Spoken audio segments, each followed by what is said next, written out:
টাকনোর নিচে প্যান্ট পরলে আমি জেনা করিনি, চুরিও করিনি, টাকনোর নিচে প্যান্ট পরেছি, কারো টাকা দিয়ে কাপড় কিনিনি, নিজে টাকা দিয়ে কাপড় কিনেছি। টাকনোর নিচে প্যান্ট পরেছি, তাতে লোকের কি? আমি চুরিও করিনি, জেনাও করিনি, কাউকে মারিও নি, আমি জোর করে নির্বাচনে ভোটও নিনি, কিন্তু আমি টাকনোর নিচে প্যান্ট পরেছি।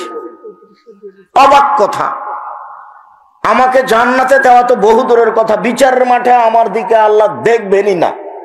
আরে অন্তত দেখেন যে আমি কত বড় পাপী। তো আল্লাহ বলছে না, তোমাকে আমি দেখবই না। আমি কি এমন বড় পাপ করলাম? মানে টাকনোর নিচে প্যান্ট পরলাম, এটা কি হয়ে গেল? এইটা এত বড় হলো কেন?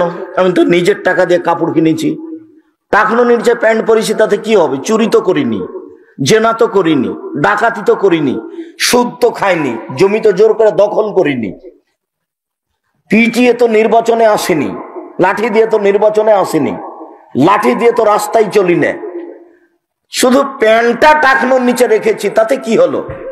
আমার সাথে আল্লাহ বিচারের মাঠে কথাই বলবেন না। অবাক। এইটা কি? এইটা হলো মনের সাথে জড়িত পাপ, যার কারণে মন যেখানে চলে শরীয়ত সেখানে চলে না।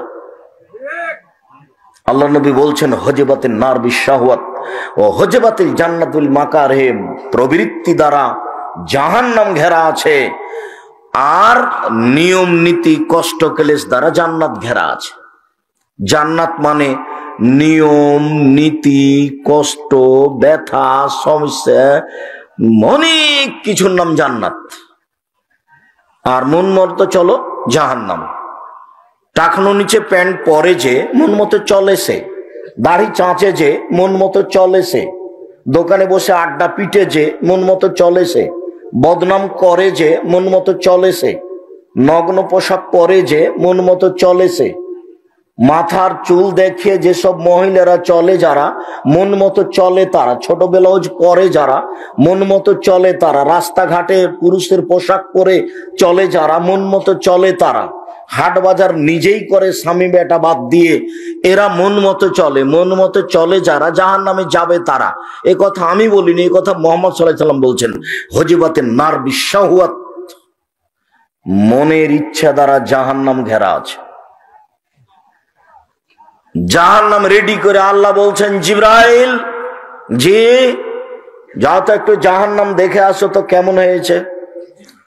তো জাহান্নাম দেখে এসে জিবরাইল বলছেন, ওয়া ইজ্জাতিক ওয়া ইরতিফা মাকানিক ওয়া জালালিক, তোমার মর্যাদার কসম করে বলছি, তোমার সম্মানের কসম করে বলছি, তোমার ইজ্জতের কসম করে বলছি। হায় হায় হায় হায় হায় করেছে কি? ইয়াকুলু বাজাল বাজ, জাহান্নামের একদিককে আর একদিক ধরে খাচ্ছে, আগুন ঝাপটা মেরে এইদিকে যাচ্ছে, এই দিকের আগুন ঝাপটা মেরে এইদিকে যাচ্ছে। করেছো কি? এখানে কি মানুষ প্রবেশ করবে? এটা কথা হলো? মানুষকে শাস্তি দেওয়ার জন্য এরকম ব্যবস্থা করতে হবে? এখানে কেউ যাবে? কেউ তো যাবে না। জিবরাইল যাও আবার দেখে আসো। জিবরাইল এবার জাহান্নাম দেখে এসে বলছেন, তোমার মর্যাদার কসম, তোমার ইজ্জতের কসম, তোমার সম্মানের কসম, আমি জিবরাইল বলছি, জাহান্নামে যাবে না এমন কি কেউ আছে? এটা কি হলো? কথা তো সম্পূর্ণ উল্টে গেল। তো আগের বারে দেখেছিল শুধু জাহান্নামের অবস্থা, মানুষের অবস্থা দেখেনি। এইবার দেখে আসলো যে জাহান্নামকে শুধু প্রবৃত্তি দ্বারা, মনের ইচ্ছা দ্বারা ঘেরা আছে। তখন জিবরাইল বুঝলেন, মানুষ কি মনের বিরোধিতা করতে পারবে? মানুষ কি আজ থেকে দাড়ি ছেড়ে দিতে পারবে? মানুষ কি আজ থেকে প্যান্ট টাকনো উপরে পড়তে পারবে? মানুষ কি আজ থেকে বিড়ি সিগারেট ছেড়ে দিতে পারবে? মানুষ কি আজ থেকে জর্দা ছেড়ে দিতে পারবে? মানুষ কি জোর করে জমি দখল করেছিল আজ সকালে গিয়ে বলে দিবে জমি ছেড়ে দিলাম? মানুষ কি প্রবৃত্তির বিরোধিতা করতে পারবে? মানুষ কি সকালেই বোনেরাকে জমির ভাগ দিয়ে দিতে পারবে? 20 বছর থেকে বোনের জমি জোর করে খাচ্ছে, আজকে সকালে কি মানুষ বোনদেরকে জমি দিয়ে দিতে পারবে? যেগুলো মনে চাচ্ছে সেগুলো করেছে, মনের বিরোধিতে কি মানুষ করতে পারবে? আমি জিবরাইল বলছি মানুষ মনের বিরোধিতা করতে পারবে না, অতএব সবাই জাহান্নামে যাবে। সম্মানের কসম করে বলছে জিবরাইল, ইজ্জতের কসম করে বলছে জিবরাইল, এটা জিবরাইলের বাস্তব অভিজ্ঞতা, দেখে এসে বলছে।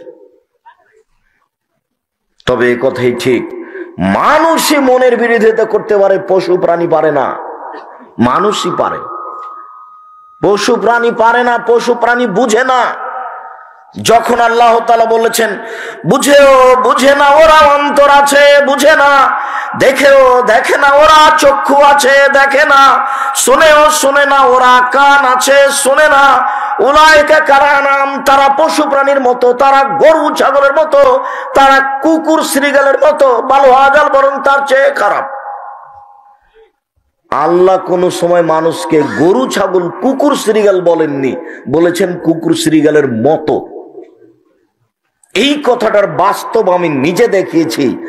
আমার আব্বা যখন জমি চাষ করে গরু ছেড়ে দিতেন, তখন গরু নিয়ে আমরা মাঠে থাকতাম। গরু যখন ধানের ক্ষেতের দিকে যেত, তখন বলতাম এই থেমে গেছে, গরুটা থেমে গেছে। একটু পরে আবার যাচ্ছে, কেন বলেন তো? বুঝেও বুঝেনি তাই তো গরু। ও তো বুঝলো যে আমাকে থামালো, তারপরে যাচ্ছে কেন? তার মানে ওই বুঝছে, বুঝে না। কিন্তু মানুষ যখন বুঝবে যে বিড়ি তামাক জর্দা গুল খাওয়া হবে না, তখনও বুঝবে যে এটা হারাম, তখনও বুঝেছে। বুঝেও বুঝে না যখন, সে তখন গরু ছাগলের মতো। বুঝেও বুঝে না যে সে গরু ছাগলের মতো, তার মানে গরু বুঝলো না।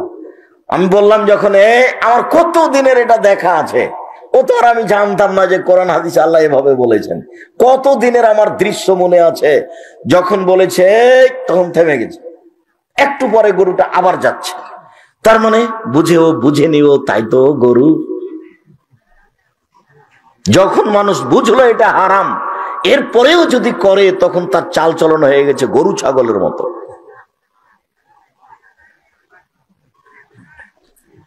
সম্মানিত দিনী ভাই বোন, জাহান্নাম মানুষের অপেক্ষায় আছে। জাহান্নাম মানুষের শত্রুতা। সেদিন বলছিলাম জাহান্নাম থেকে বাঁচতেই হবে যে কোনো মূল্যে। তার একটা বড় মাধ্যম আজকের আলোচনা। যে কোনো মূল্যে জাহান্নাম থেকে বাঁচতেই হবে। প্রত্যেকটা মানুষের প্রয়োজনীয় জিনিস আছে, প্রয়োজন আছে। একটা বাড়ি করার প্রয়োজন আছে, একটু জমি কেনার প্রয়োজন আছে, একটা ভালো ব্যবসা করার প্রয়োজন আছে। প্রত্যেকটা মানুষ তার প্রয়োজন পূরণ করার জন্য এই সময়টা বাছাই করবে, সে আলোচনা, এই পথ অবলম্বন করবে, সে আলোচনা আজকের আলোচনা।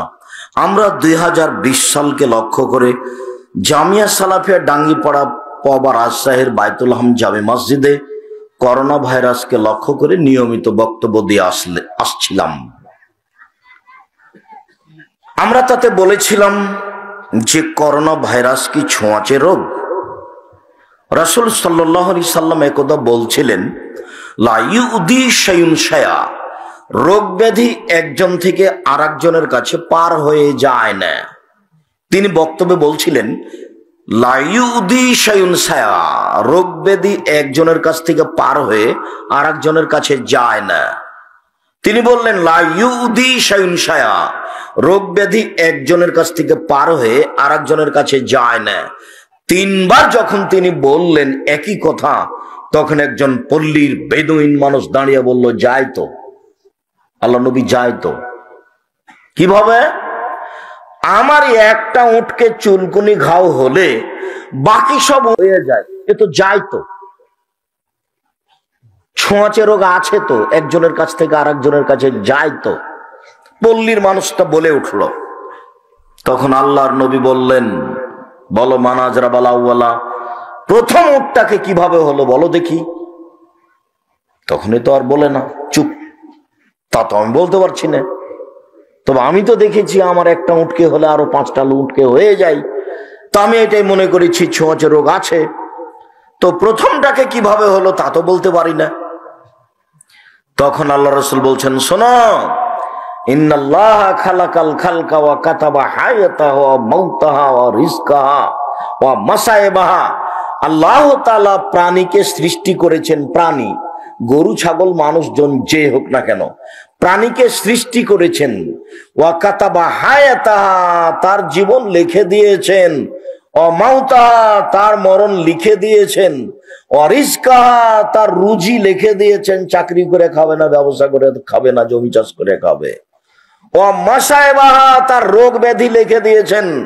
মনে রেখো, পৃথিবী সৃষ্টির 50,000 বছর পূর্বে তার ভাগ্যে যদি করোনা লিখা থাকে, তাহলে আজ যদি পাথরের ভিতরে ঢুকে যায় তবু করোনা তাকে ধরবেই ধরবে। এর নাম তাকদির। আর যদি করোনা লিখা না থাকে, যার করোনা হয়েছে ওর গায়ের ওপরে যদি গাও লাগিয়ে বাকি জীবন থেকে যায় তবু তাকে করোনা ধরবে না। এই কথা রাসূল সাল্লাল্লাহু আলাইহি সাল্লাম বললেন। আর আমি আব্দুর রাজ্জাক বিন ইউসুফ শরীয়তকে এভাবে বিশ্বাস করি। তাতে বিবরণে বলেছি যে করোনা কি মহামারী, কলেরা? না, করোনা মহামারী নয়, কলেরাও নয়। তাহলে করোনা কি? তাহলে করোনা বিপদ।